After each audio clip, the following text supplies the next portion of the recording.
Honorable Prime Minister himself has spoken to the President of UAE.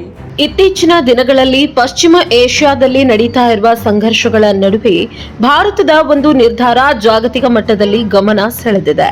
Iran ನೌಕಾಪಡೆಯ IRIS ಲಾವನ್ ಹಡಗು ಕೇರಳದ ಕೊಚ್ಚಿ ಬಂದರಿಗೆ ಬಂದಿರುವ ಘಟನೆ ಕುರಿತು ಭಾರತ ಸ್ಪಷ್ಟನೆ ನೀಡಿದೆ. ಈ ಕುರಿತು ಮಾತನಾಡಿದ ಭಾರತದ ವಿದೇಶಾಂಗ ಸಚಿವ ಸುಬ್ರಹ್ಮಣ್ಯಂ ಜೈಶಂಕರ್, ಭಾರತ ಕೈಗೊಂಡ ಕ್ರಮ ಮಾನವೀಯತೆ ಮತ್ತು ಅಂತಾರಾಷ್ಟ್ರೀಯ ನಿಯಮಗಳನ್ನು ಗೌರವಿಸುವ ದೃಷ್ಟಿಯಿಂದ ತೆಗೆದುಕೊಳ್ಳಲಾಗಿದೆ ಎಂದು ತಿಳಿಸಿದ್ದಾರೆ.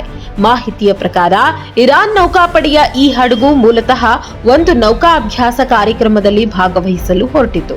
ಆದರೆ ಆ ವೇಳೆಗೆ ಪಶ್ಚಿಮ ಏಷ್ಯಾದಲ್ಲಿ ಉಂಟಾದ ಯುದ್ಧಮಯ ಪರಿಸ್ಥಿತಿಯಿಂದಾಗಿ ಈ ಹಡಗು ಸಮಸ್ಯೆಗೆ ಸಿಲುಕಿತು. ಹಡಗಿನಲ್ಲಿ ಸುಮಾರು 183 ಸಿಬ್ಬಂದಿ ಮತ್ತು ಯುವ ಕೆಡೆಟ್ಗಳು ಇದ್ದರು. ಅವರು ಸಮುದ್ರದಲ್ಲಿ ತಾಂತ್ರಿಕ ಸಮಸ್ಯೆಯನ್ನ ಎದುರಿಸುತ್ತಿದ್ರು. ಈ ಹಿನ್ನೆಲೆಯಲ್ಲಿ ಇರಾನ್ ಸರ್ಕಾರ ಭಾರತವನ್ನ ಸಂಪರ್ಕಿಸಿ ಹಡಗಿಗೆ ತಾತ್ಕಾಲಿಕವಾಗಿ ಭಾರತೀಯ ಬಂದರಿಗೆ ಪ್ರವೇಶ ನೀಡುವಂತೆ ವಿನಂತಿಸಿತು.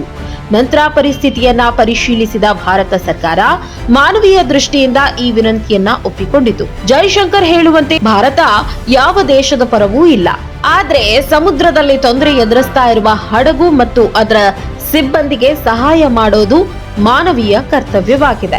ಇದು ಮಾನವೀಯ ದೃಷ್ಟಿಯಿಂದ ಮಾಡಿದ ಸರಿಯಾದ ಕೆಲಸ ಎಂದು ಅವರು ಹೇಳಿದ್ದಾರೆ. ಇರಾನ್ ಹಡಗು ಕೊಚ್ಚಿಗೆ ಬಂದಿರುವ ಘಟನೆ ಇನ್ನೊಂದು ದೊಡ್ಡ ಘಟನೆಯ ನಂತರ ನಡೆದಿದೆ.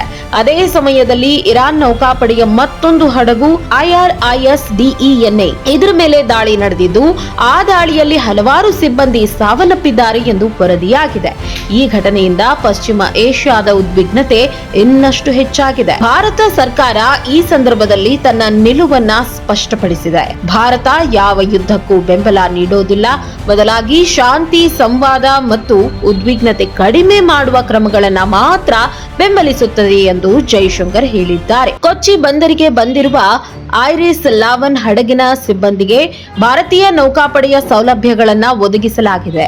ಅವರಿಗೆ ಅಗತ್ಯವಾದ ಆಹಾರ, ವಿಶ್ರಾಂತಿ ಮತ್ತು ತಾಂತ್ರಿಕ ಸಹಾಯವನ್ನ ನೀಡಲಾಗಿದೆ. ಇರಾನ್ ಸರ್ಕಾರವು ಈ ನಿರ್ಧಾರಕ್ಕೆ ಭಾರತಕ್ಕೆ ಧನ್ಯವಾದಗಳನ್ನ ತಿಳಿಸಿದೆ. ಎರಡು ದೇಶಗಳ ನಡುವಿನ ಸ್ನೇಹಪೂರ್ವ ಸಂಬಂಧವನ್ನ ಇದು ತೋರಿಸುತ್ತದೆ ಎಂದು ಇರಾನ್ ಹೇಳಿದೆ. ಈ ಘಟನೆ ಭಾರತ ಸಮುದ್ರ ಭದ್ರತೆ ಮತ್ತು ಅಂತಾರಾಷ್ಟ್ರೀಯ ನಿಯಮಗಳನ್ನ ಗೌರವಿಸುವ ದೇಶ ಎಂಬುದನ್ನು ಮತ್ತೊಮ್ಮೆ ತೋರಿಸಿದೆ. ಜಾಗತಿಕ ರಾಜಕೀಯ ಉದ್ವಿಗ್ನತೆಗಳ ನಡುವೆ ಮಾನವೀಯತೆ ಮತ್ತು ಕಾನೂನು ಪಾಲನೆಯ ಮೂಲಕ ಭಾರತ ತನ್ನ ಜವಾಬ್ದಾರಿಯನ್ನ ನಿರ್ವಹಿಸ್ತಾ ಇದೆ.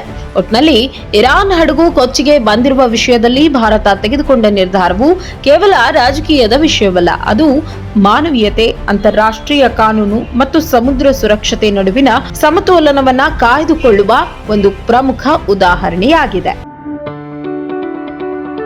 ಯಾವುದೇ ಸುದ್ದಿಯ ಅಪ್ಡೇಟ್ ಅನ್ನ ಮಿಸ್ ಮಾಡ್ಕೊಳ್ಬಾರ್ದು ಅಂದ್ರೆ ಈಗ್ಲೇ ಒನ್ ಇಂಡಿಯಾವನ್ನ ಸಬ್ಸ್ಕ್ರೈಬ್ ಮಾಡಿ. ನಿಮಗೆ ಬೇಕಾದ ಭಾಷೆಯಲ್ಲಿ ಎಲ್ಲಾ ಸುದ್ದಿ ತಿಳಿಬೇಕು ಅಂದ್ರೆ ಒನ್ ಇಂಡಿಯಾ ಆಪ್ ಅನ್ನ ಡೌನ್ಲೋಡ್ ಮಾಡ್ಕೊಳ್ಳಿ.